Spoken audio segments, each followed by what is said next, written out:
Hello everyone.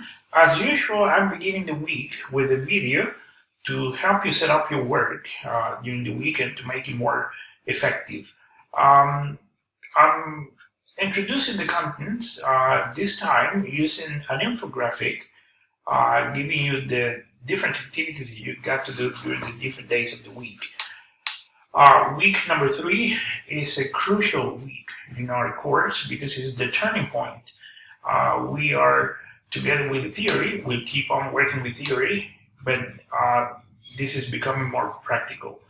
The third week is entirely dedicated to research and format. As you all know, we are using the MLA format in our class. We're not using APA anymore.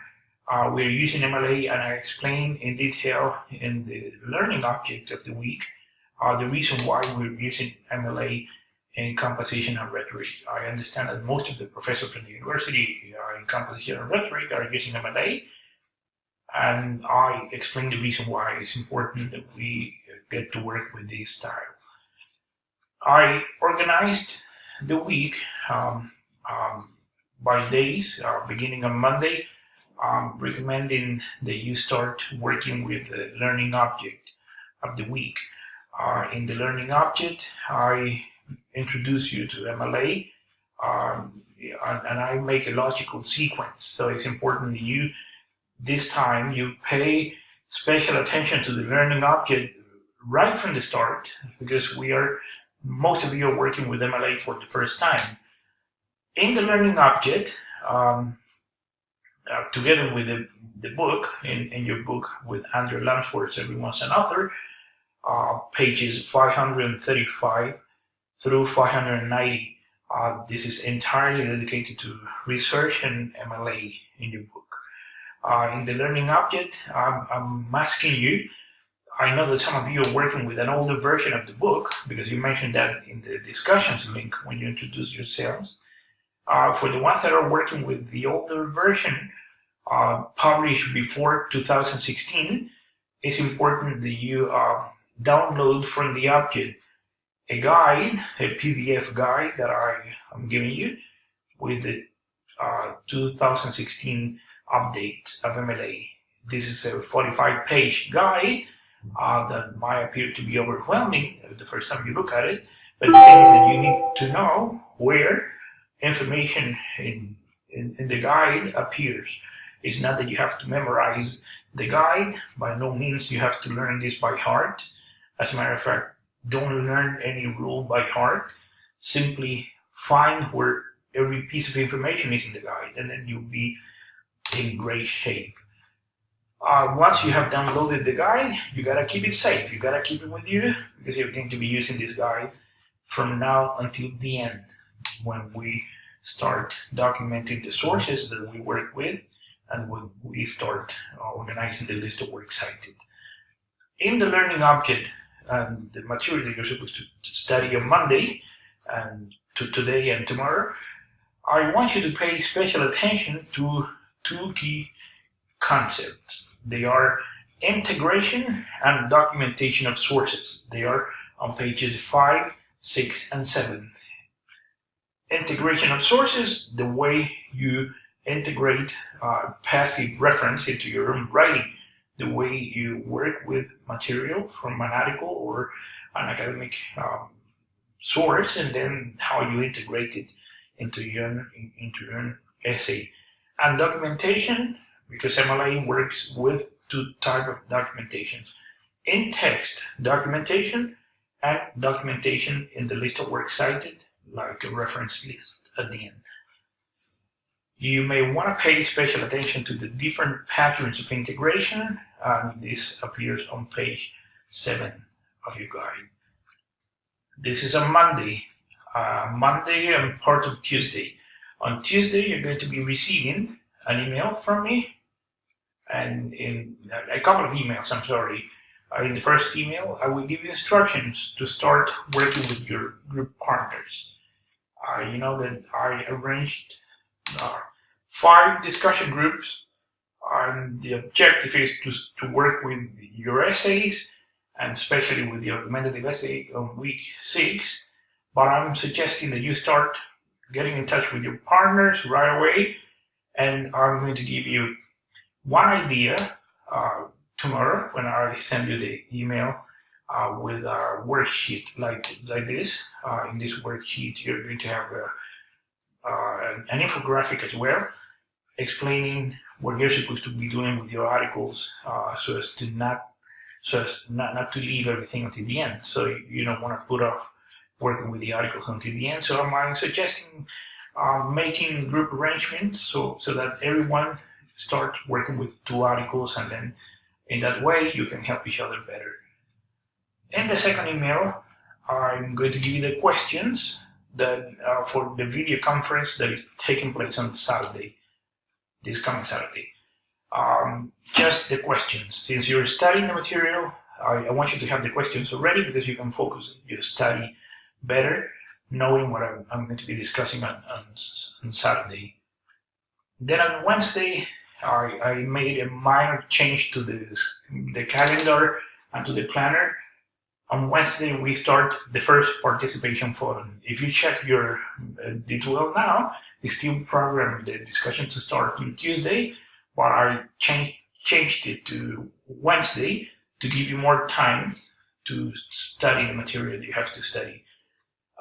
So the discussion, now the first participation activity, group discussion, is going to take place Wednesday, Thursday, and Friday. Formerly, it was Tuesday, Wednesday, and Thursday, but now I rescheduled the discussion for the reason that I explained. I want to give you more time, and the discussion is taking place in the same place as usual, and the discussion's link in your forum section. So you gotta go there and you join the discussion, the first participation forum. I will be posting 1 question a day, or maybe a couple of questions a day, and you by the end of the day that link closes. So if you have to say something about that question, if you want to provide your answers once you see the questions, you have to do it before the end of the day, because it's going to be closed, and then the following day you have a different question. So 1 question a day, and so there will be 1 on Wednesday, 1 on Thursday, and 1 on Friday. If you want to participate in 3 days, that's perfect. The more you participate, the better off you're going to be, because it means that you're working with the material. The minimum requirement for this activity is that you need to have a minimum of 4 meaningful posts in this activity. That means if I post a question, or maybe a couple of questions every day, if you answer the question, that counts as 1 participation. If a partner replies to you somehow in response to what you have posted, then if you answer back, then that's a second participation. So it means that you need to have 4 complete entries in the activity to be eligible for the top grade in the activity. So I repeat, in the participation forum, you need a minimum of 4 meaningful posts. Something you want to avoid, if one student answers the question and your answer is about the same, you don't want to keep repeating the same thing. Maybe you may want to expand on, you elaborate on what your partner has said, and then in that way, the contribution is meaningful.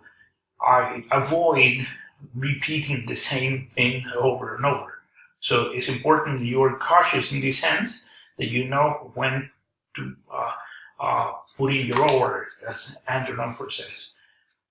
On Wednesday, I suggest that after you have studied all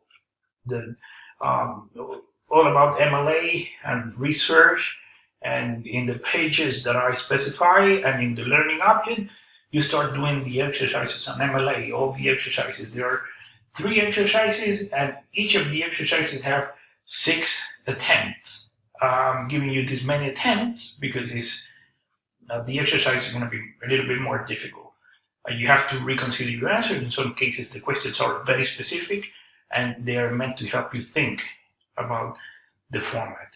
So 6 attempts. Once the system closes on Sunday, the module closes on Sunday, I'll be releasing the feedback the way I did it already with the quizzes for the second week. On Thursday and Friday, if you follow the piece of advice I gave you to start working with the article with your partners, on Thursday and Friday, you may want to keep on working with the article with your partners and stay in touch with them. And this is an activity that is not meant to be concluded this week. This is just the beginning. And you will understand when you receive the email telling you what to do with the articles. It's very, very simple. I repeat, what I want you to do is you have 11 articles for the module. The topic is climate change. Since there are 5 of you in every group, what I'm suggesting you that you should do is to take a couple of articles each of you and make a presentation for your partners in detail. And so everyone wouldn't have to read the 11 articles in details at this point. You will have the chance to know what the articles are all about. It's important you get acquainted with the articles this early in the course because in writing assignments now, you have to be very wise in choosing which article you want to work with. Writing assignment 2 is a summary. It means expository writing. Writing assignment 3 is analytical writing. And writing assignment 4 is argumentative. So you may want to be careful with the article you choose for the summary, which should be the simplest one in the selection. The one for the analysis, the one with the higher potential visually and in terms of contents for analysis, and the one for argumentation, the one that you can have a conversation with. Argumentation implies that you respond to the text, and that is a sort of a polemic debate. Then on Saturday, we have the second video conference. And in this video conference, we are going to be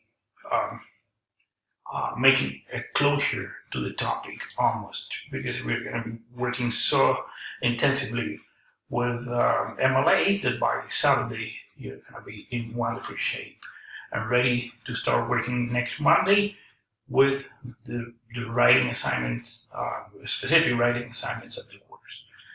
As usual, I'm encouraging you to join the class in a meaningful way, to read the material in the order that I'm giving you, and to send me an email in case you are in doubt about any specific in the course. One more time, I hope you enjoy the week, and this is going to be a marvelous time because you're going to be acquainted with the new format for the citation, and I'm sure that you are going to learn a lot here. Thank you.